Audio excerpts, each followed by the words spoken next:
弟兄姊妹平安，今天是2022年的9月29号。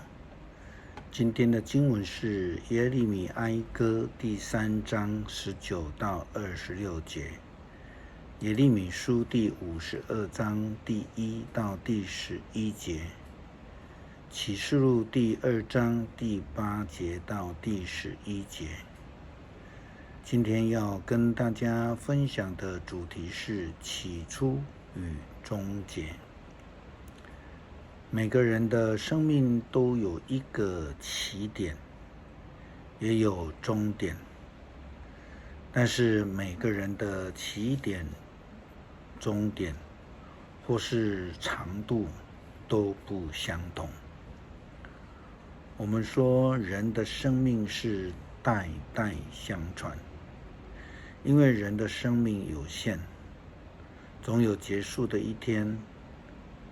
我们对于过去的认识只能透过留下的历史资料，或者是早期是用口耳相传的方式。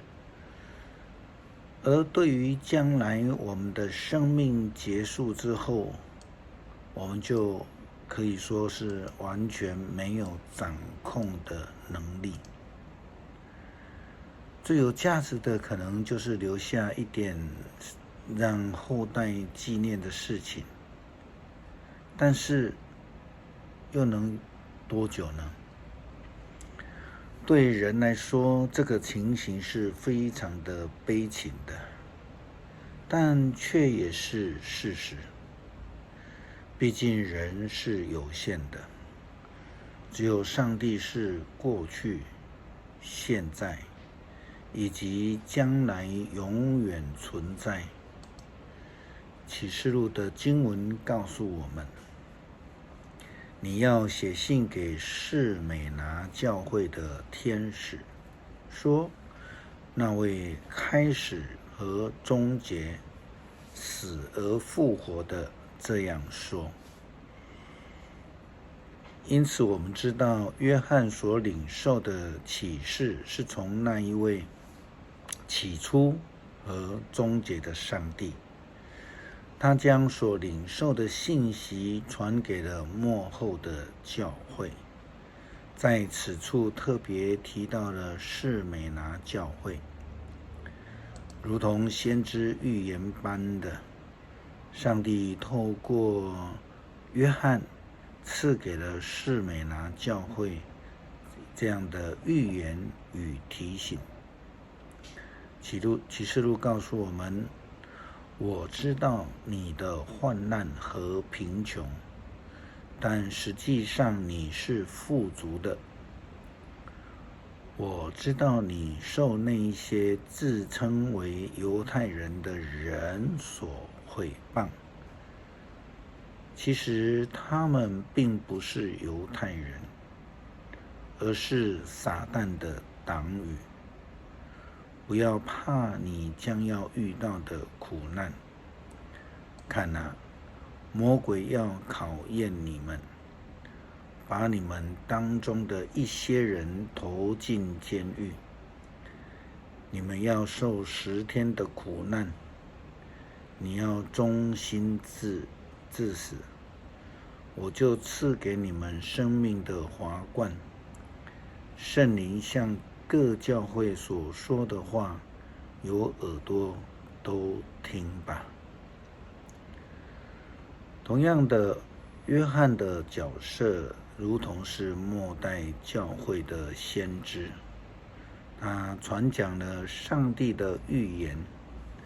在启示录时期，面对罗马政府在政治上的压迫，又得面对一些自称犹太人的人们的压迫，当时候的教会的压力是非常大的。甚至在圣经也告诉我们，那一些自称为犹太人的人们并不是真的犹太人。圣经说他们是撒旦的党羽。为什么呢？这并不是圣经在污名化，而是耶稣基督的定调。当彼得自以为他能够做，他用自己的意识违反了上帝的旨意，想要阻止耶稣基督的时候，耶稣告诉他：撒旦，退我后面去。圣经解释，违反上帝旨意的，就是出于撒旦。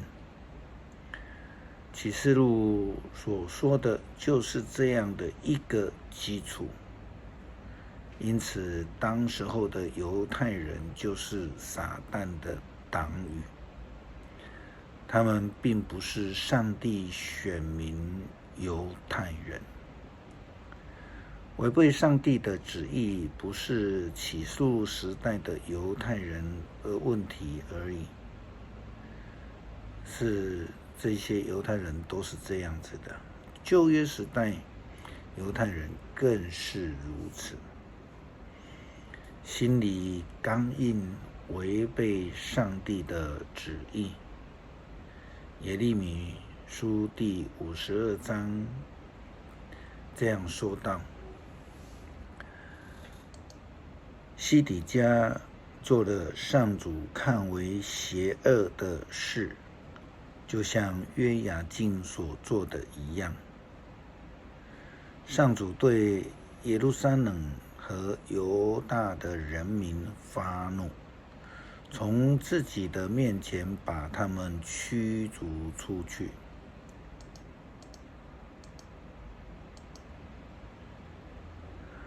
因为西底家他背叛上帝，就是以色列人离开了上帝的道路，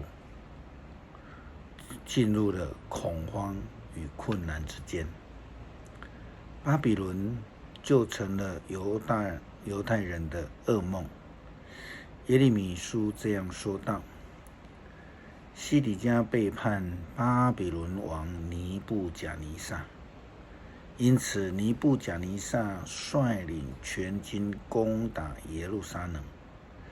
那时候西底家在位第9年的10月10日，他们在城外扎营，绕着城墙筑垒攻击，一直围困到西底家在位的第11年。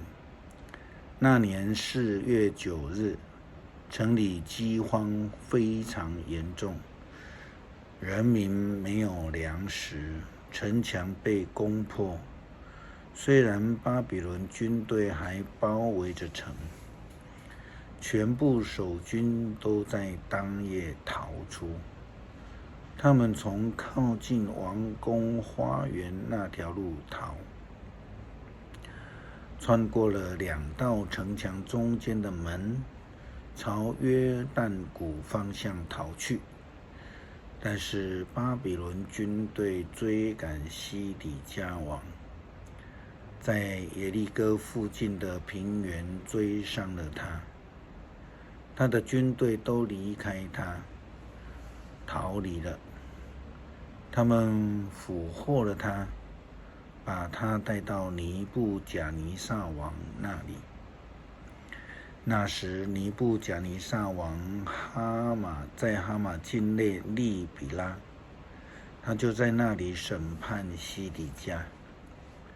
在利比拉，当着西底家的眼前，巴比伦王杀了西底家所有的儿子，也杀了犹大所有的首领们。接着巴比伦王把西底家的2只眼睛挖出来，用铜链锁住他，把他带到巴比伦去，关在监狱里，直到他去世的日子。以色列人以为违背上帝是没有关系的，好像上帝已经不存在了。就连在政治上，西底家以及以色列人也是一样，就如同墙头草一样不忠心。他们忘记了上帝是起初的上帝，以及末后的上帝。上帝从来未曾离开过。基督徒要汲取教训，别让自己忘记了上帝是我们永远的依靠。如果我们已经知道上帝他是起初也是末后的上帝，那我们就应当要全心全意的依靠他，跟随他，走在他的真道上。因为我们只有顺服、跟随，并且要坚定的依靠他，才能得救。如同彼得所说的，这世界没有赐下任何拯救，只有耶稣基督是上帝赐下永恒的救恩。耶利米哀歌第3章19到26节，回想我的痛苦及流浪，就简直是苦涩的毒药。我不断地想这些事，我的心灵沉闷难言。当我想起另一件事，希望又重新燃起。上主的慈爱永不断绝，他的怜悯永不止息，像晨曦那样的清新，像太阳东升那样的确实。上主是我一切所有的，我把希望寄托于他，寻求他，信靠他的人，上主施恩给他们。因此我们应该仰望他，耐心等候他的救恩。歌颂赞美主，过去、现在、将来的上帝，永恒的拯救。